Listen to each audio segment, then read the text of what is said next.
Welcome to the Salmon Runs YouTube. Enjoy the video.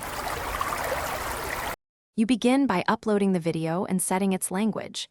This tells YouTube which speech model to use. You must enable automatic captions in advanced settings so the system can generate them. Once the upload processes, make sure the video finishes processing at all resolutions. Otherwise, captions may delay.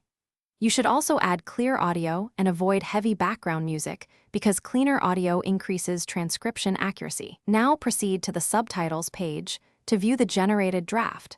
You open subtitles, select the auto-generated track, and watch the transcript while the video plays.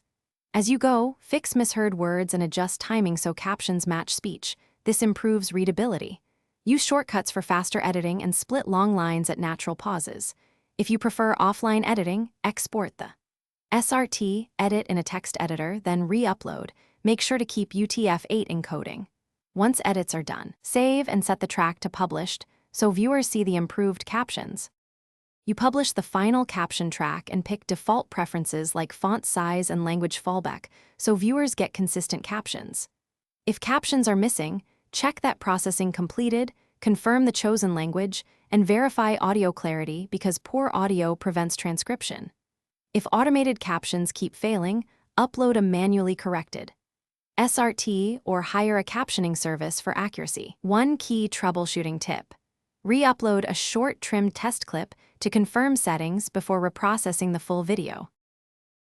Thanks for watching. Consider subscribing if we helped you.